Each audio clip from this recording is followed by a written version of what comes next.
हरिओम। जय औदोराम, जय वालराम, सदगुरु भगवान की जय। नमस्कार मित्रों, आज एक विडियो बनावવાનો प्रयत्न કરી રહ્યા છીએ।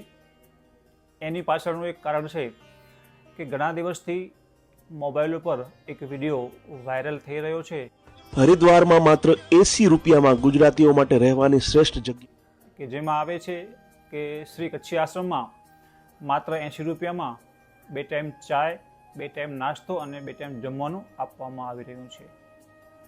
મિત્રો, વાત બિલકુલ સાચી છે, પણ એના પાછળ કચ્છી આશ્રમની એક વ્યવસ્થા છે। એક રૂમમાં 6 જણા કમ્પલસરી રાખવામાં આવે છે અને એ 3 દિવસની જ વ્યવસ્થા છે। આ વિડીયો વાયરલ થવાના કારણે ઘણા બધા લોકોના ફોન પણ આવે છે, લોકો ઘણા બધા ફોન કરે છે અને એ ફોન ઓફિસમાં આવે છે કે ભાઈ અમને વ્યવસ્થા નથી મળતી અથવા વ્યવસ્થા જોઈએ છે, અમારે વ્યવસ્થા થતી નથી। વિડીયો ઘણો બધો વાયરલ થઈ ગયો છે। એના કારણે ઘણા બધા ફ્રોડ પણ થવાની સંભાવના વધી ગઈ છે। મોબાઈલ ઉપર કે કોમ્પ્યુટર ઉપર જે બી તમે જ્યાં બી કચ્છી આશ્રમની સાઇટ ખોલો છો તો ત્યાં 100% ફ્રોડવાળા જ એ સાઇટ ખોલીને બેઠા હોય છે કે જેથી લોકો છેતરાય છે। 80 રૂપિયાવાળી વાત બિલકુલ સાચી છે કે જે 80 રૂપિયામાં 2 ટાઈમ ચાય, 2 ટાઈમ નાસ્તો અને 2 ટાઈમ જમવાનું આપવામાં આવે છે। એ વ્યવસ્થા 3 દિવસની છે। કચ્છી આશ્રમની એક વ્યવસ્થા બીજી બી છે કે શ્રીમદ ભાગવત જ્ઞાન યજ્ઞનું આયોજન પણ તમે કરી શકો છો। એમાં 30x90નો એક હોલ છે, જેમાં 300 થી 350 યાત્રીઓ, ભક્તો, સેવકો કે કથા સાંભળવાવાળાનો સમાવેશ કરવામાં આવે છે। બીજો એક નાનો હોલ છે જેમાં 100 થી 125 યાત્રાળુઓ કથા સાંભળી શકે છે। તો આ બેઉ મળીને લગભગ 400 થી 450 ની સંખ્યા થઈ જાય છે। કચ્છી આશ્રમમાં 200 રૂમની લગભગ વ્યવસ્થા છે, તો 400-450 માણસો તો આ થઈ ગયા। બાકી બચ્યા 300-350 જણા જે લોકો યાત્રીઓ યાત્રા કરવા માટે આવવા માંગતા હોય એ લોકો માટે। એમાં પણ 12-15 વિદ્યાર્થીઓ કચ્છી આશ્રમમાં અભ્યાસ માટે રહેતા હોય છે। 30-40 કર્મચારી જે લોકો આશ્રમ સ્ટાફ આશ્રમની સેવા માટે રોકાયેલા હોય છે।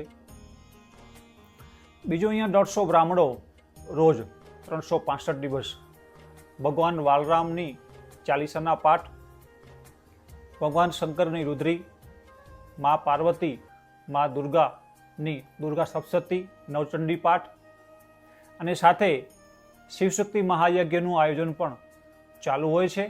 એમાં આ 150 બ્રાહ્મણો આવીને પાઠ, પૂજા, આરતી વગેરે કરે છે। એ લોકો માટે પણ વ્યવસ્થા એમાં કરવામાં આવે છે, જે લોકો રહેવા માંગે એ લોકો માટે। સવારના 200 થી 250 સંતો પ્રસાદ લેવા માટે આવે છે। અહીંયા સવારે 1 કલાક ડૉક્ટર રાઠી પણ સેવા દેવા માટે આવે છે। આશ્રમની સામે બરાબર 1 જ મિનિટના અંતરે મા ગંગાનો ઘાટ પણ છે। મા ગંગાના દર્શન પણ ત્યાં થાય છે। હરેક બિલ્ડિંગમાં લિફ્ટો પણ છે। કચ્છી આશ્રમની આટલી બધી વ્યવસ્થાના કારણે લોકોનો ઘસારો બહુ છે, તો બધા માટે વ્યવસ્થા થઈ શકે એમ સંભવ પણ નથી। રોજના 100-200 અથવા વધીને વધી 300 માણસોની વ્યવસ્થા થઈ શકે છે, કારણ કે 400 થી 450 માણસો કથાવાળા હોય જ છે। દર વર્ષે 42 થી 45 કથાઓનું આયોજન હોય છે। શ્રીમદ ભાગવત કથાનું આયોજન લગભગ 3 વર્ષ અગાઉની બુકિંગના હિસાબે ચાલતું હોય છે। અને યાત્રીઓ માટેની વ્યવસ્થા છે કે એ લોકોને જો આવવું હોય તો 3 મહિના અગાઉ ફોન કરવું પડે, અને એ એક જ ફોન કચ્છી આશ્રમમાં એક જ વ્યક્તિ અત્યારે વ્યવસ્થા સંભાળે છે, શ્રી પઠાઈભાઈ ભાનુશાલી, જેના નંબર છે 98-203 88-077। તમે એને જ ફોન કરી અને તમે પાક્કું કરી શકો છો કે તમને બુકિંગ મળશે કે નહીં.